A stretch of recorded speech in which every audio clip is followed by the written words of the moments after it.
बोल व्यापारी बोल, सरकार अपनी है।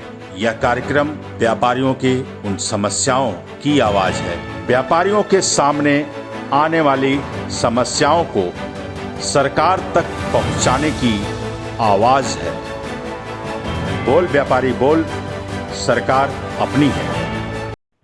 प्रगति का ऋण और व्यापार का ऋण जिसे कहा जाए, कपड़ा व्यापार, आज जिस तरह से जो समस्याएं उठ रही है, आपकी आवाज के साथ हम अपनी आवाज मिलाकर सरकार तक पहुंचाने का दायित्व जो उठाया है, उस बीड़ा को उठाएंगे और आगे सरकार तक पहुंचाएंगे कि आखिरकार जिस व्यापारिक संगठन ने ब्रिटिश सरकार से लोहा लिया, तो आज इस देश के इन सरकार से भी लोहा लेने में गुरेज नहीं करेंगे। और जो समस्याएं आपने बताई है, सरकार हर रोज देख रही है, लेकिन इसी सीरीज को हमने शुरू किया है कि आखिरकार व्यापारियों की आवाज क्यों नहीं सुन रही है सरकार। क्या कहीं ना कहीं चूक है? अगर ब्रिटिश सरकार सुनाने और सुनने के लिए मजबूर किया जा सकता है, तो इस देश के, जिसमें हम अपने वोट का अधिकार भी मानते हैं, हम इस देश के नागरिक भी हैं और देश की प्रगति की रीढ़ है, उसके बावजूद भी सरकार अगर हमारी बात नहीं सुनती है तो चूक कहां है? और क्या हमारे प्रतिनिधि जो आगे सरकार तक बातें हमारी पहुंचा रहे हैं, वो कहीं ना कहीं अपनी महत्वाकांक्षा रूपी राजनीति के शिकार तो नहीं हो गए? इस पर भी हम सवाल खड़ा करेंगे, लेकिन उससे पहले हमारे बीच में निरंजन पोद्दार जी हैं और इनसे हम जानेंगे इन विषयों पर कि आखिरकार सवाल तो बहुत सारे हैं और सवाल समय समय पर आप लोग उठाते भी रहे हैं, लेकिन ऐसी क्या वजह है जो कि सरकार सुन नहीं रही है? और यही सुनाने के लिए बोल व्यापारी बोल, सरकार अपनी है, और जब सरकार अपनी है तो व्यापारी बोलेंगे। तो निरंजन जी बताएं। धन्यवाद सर। सबसे पहले तो मैं यहाँ इस मीटिंग में पधारे हुए सभी अग्रज और वरिष्ठ व्यापारियों का अभिनंदन करता हूँ। अनिल जी, वास्तविकता जानते हैं क्या है?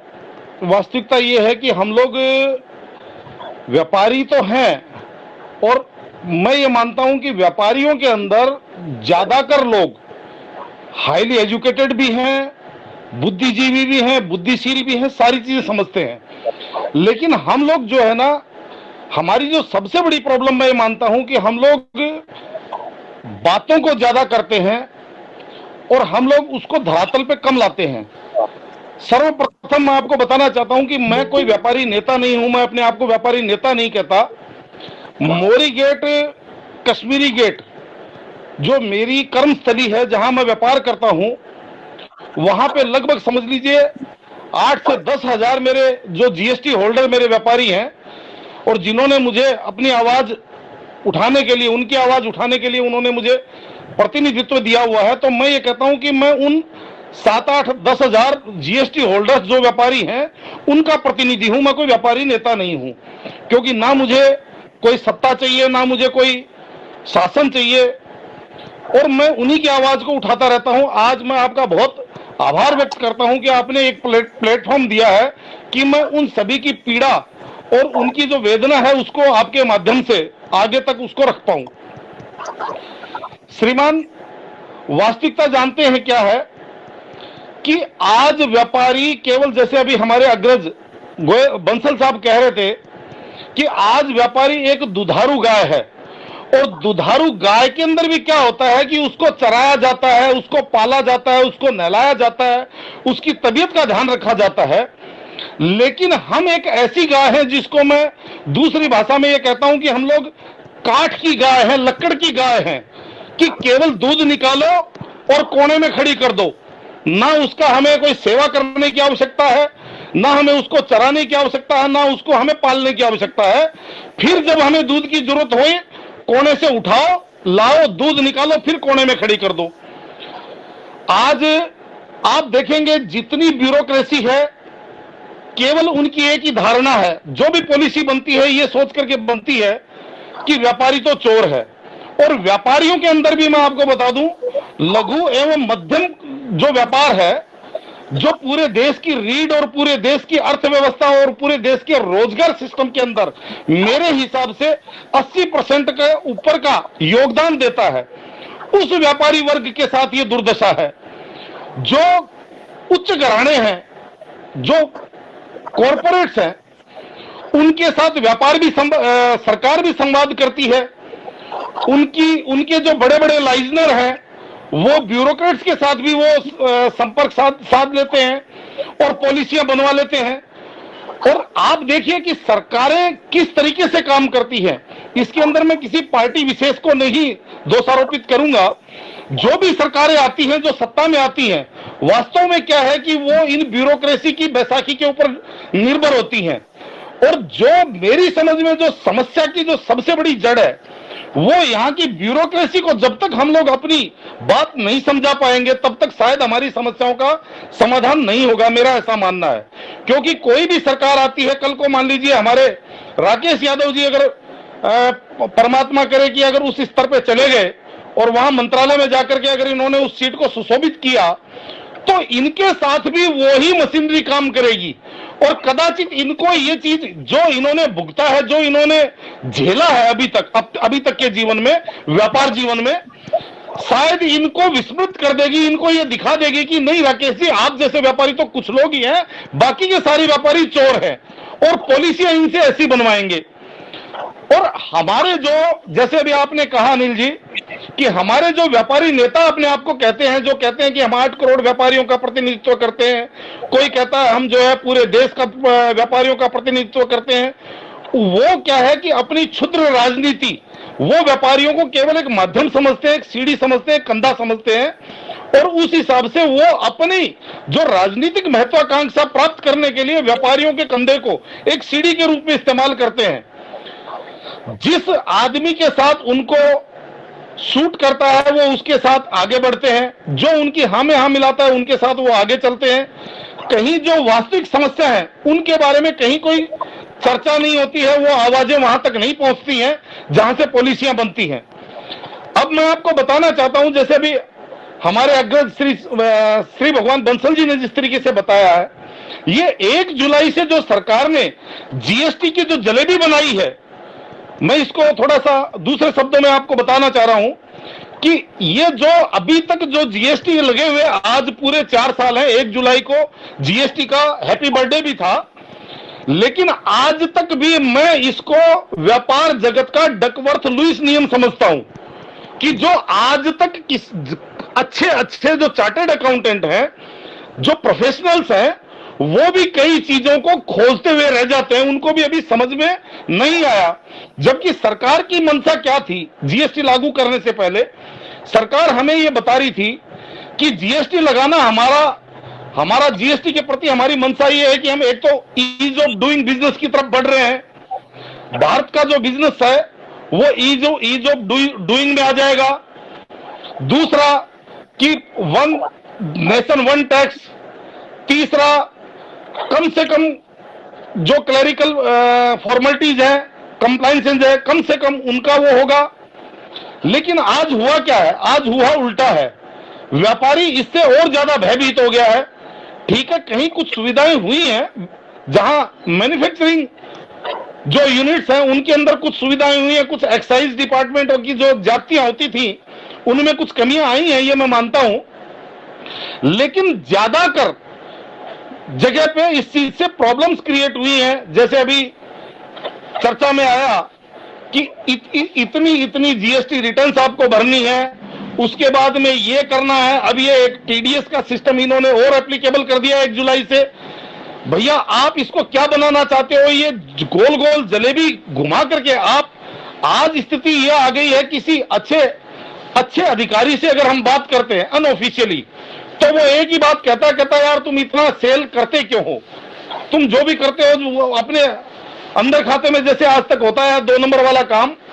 मतलब अनऑफिशियल जब उनसे बात करते हैं तो वो भी यही सलाह देते हैं। अब इसका रचयिता कौन है, इसकी जो पॉलिसी बनाने वाले लोग कौन हैं, सरकारें उनको कैसे अप्रूव करती हैं? जो सरकार के अंदर जो मंत्री बैठे हुए हैं, मेरे को एक चीज समझ में नहीं आई कि जो राकेश यादव जी हैं, श्री भगवान बंसल जी हैं, इनका पूरा जीवन इस व्यापार और इस कारोबार में बीत गया है, इनको आज तक जीएसटी समझ में नहीं आई, तो नॉर्थ ब्लॉक में बैठे हुए जो हमारे फाइनेंस मिनिस्टर हैं या हमारे वित्त राज्य मंत्री हैं अनुराग ठाकुर जी, उनको ये बात कैसे समझ में आ गई कि इस झोल का ये समाधान है और इस समाधान का ये झोल है?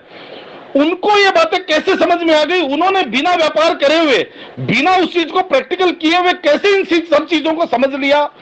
और उनको जो ये चीजें समझाई है वो लोग कौन से ग्रह से आते हैं? क्योंकि मुझे नहीं लगता कि वो हमारे समाज के लोग हैं। मुझे ऐसा लगता है कि वो कोई किसी ना किसी मंगल ग्रह से या किसी और ग्रह से वो लोग धरती पर अवतरित हुए हैं। तो एक मेरी प्रबल इच्छा उनके दर्शन करने की भी है। कभी अगर आपके माध्यम से या भगवान ने मौका दिया तो मैं अपनी आंखों को तुष्ट करना चाहूंगा ऐसे महानुभावों के दर्शन करके। श्रीमान जी, जब जीएसटी लागू किया, अब मेरे ट्रेड की बात करता हूं मैं आपको। एक तरफ सरकार किसानों को, मेरा जो ट्रेड है, मेरा जो व्यापार है, मोरी गेट खासकर, उसके अंदर 5,000 से ऊपर ट्रैक्टर एंड एग्रीकल्चर इंप्लीमेंट्स के व्यापारी हैं, जो पूरी हिंदुस्तान में ही नहीं पूरी एशिया के अंदर हम लोग सबसे बड़ी आपूर्तिकर्ता मार्केट हमारी है। एग्रीकल्चर और इंप्लीमेंट्स, इनके जो पार्ट्स होते हैं उनके पुर्जों की आपूर्तिकर्ता मार्केट हमारी है। आप देखिए, एक तरफ सरकार किसानों को कहती है किसान बहुत दरिद्र अवस्था में है और हम इनके उद्धार का रास्ता ढूंढ रहे हैं। हम इनको 3 महीने से 2,000 रुपए दे करके, इनके खातों में 3 महीने से 2,000 रुपए डाल करके और इनके पारिवारिक जीवन को बदलना चाहते हैं, इनके सामाजिक जीवन के अंदर कुछ उन्नति लाना चाहते हैं। दूसरी तरफ सरकार उन्हीं किसानों के जो एग्रीकल्चर जो इंप्लीमेंट्स है, जिससे वो खेती करता है, जिससे वो धरती का सीना चीर करके अन्न उत्पन्न करता है, उसी पार्ट्स को खरीदने पे 28% सरकार उससे जीएसटी ले लेती है। यानी कि वो अगर मेरे से 1,000 रुपए का सामान खरीद करके ले जाता है, जो अपने ट्रैक्टर में या अपने हल में या अपनी किसी सिंचाई की किसी मशीन में लगाएगा, तो 1,000 के साथ 180 रुपए में उससे सरकार की जो वसूली है वो उससे करूंगा मैं सरकार के लिए। तो श्रीमान जी, हमने इसके लिए काफी लड़ाई लड़ी। जब जीएसटी लागू हुआ था, मेरी एसोसिएशन ने मेरा काफी साथ दिया और जिसका नेतृत्व मैंने किया, और मेरे को इस चीज की खुशी है, आप जैसे जो मीडिया से संबंधित हैं, जो सार्वजनिक जीवन में हैं, उन लोगों का मुझे भरपूर साथ मिला और इससे मैं सरकार के कानों तक अपनी वेदना पहुंचा पाया और उससे सरकार ने काफी हिला हवाली के बाद में हमारे जो ट्रैक्टर पार्ट्स के अंदर इन्होंने उस टाइम 1100 के करीब कमोडिटी के अंदर इन्होंने टैक्सेशन किया था, यानी कि टैक्स स्लैब किया था, जिसके अंदर एक ट्रैक्टर पार्ट्स ऐसी कमोडिटी थी जिसको हम रिड्यूस करवा पाए, 28 से हम उसको 18% करवा पाए। लेकिन फिर भी सरकार ने अपनी को जिद को रखते हुए ट्रैक्टर पार्ट्स के भी कुछ सेगमेंट ऐसे हैं, कुछ पार्ट्स ऐसे हैं जिनको 28 में ही उन्होंने अभी कायम रखा हुआ है। यानी कि ट्रैक्टर पार्ट्स अभी भी 28 और 18 दोनों सेगमेंट में टैक्सेबल है।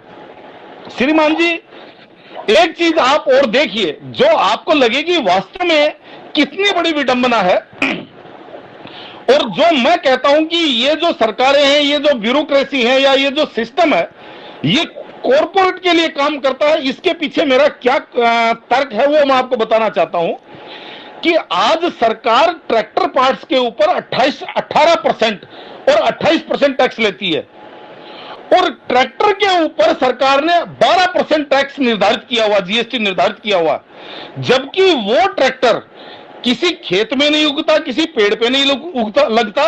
वो ट्रैक्टर इन्हीं पार्ट्स को असेंबल करके, और जो ये टीएमए है वो ट्रैक्टर बनाती हैं, यानी कि अलग अलग जगह से वो पार्ट्स खरीदते हैं, उनको असेंबल करते हैं और एक पूरी मशीन तैयार कर देते हैं जिसको हम ट्रैक्टर बोलते हैं।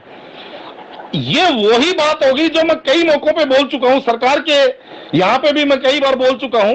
ये वही बात होगी कि बकरी के ऊपर 12% टैक्स और बकरी के बच्चे पे 18% टैक्स, कहां तक उचित है? तो ये पॉलिसियां बनाने वाले कौन लोग हैं, ये आज तक समझ में नहीं आया।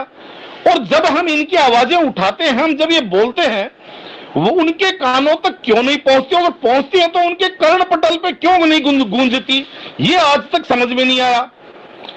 और अब ये जो सरकार जीएसटी की जो वर्तमान में जो अभी तक था उसको फिर भी व्यापारी जैसे तैसे करके चला रहा था, झेल रहा था, लेकिन अब जो 1 जुलाई के बाद में जो नई नियमावली सरकार ला रही है, ये तो सरकार ऐसी बना रही है कि जैसे जलेबी को भी गोल गोल घुमा करके उसको भी समझा जा सकता है, लेकिन इसको समझने के अंदर आपको कठिनाई होगी।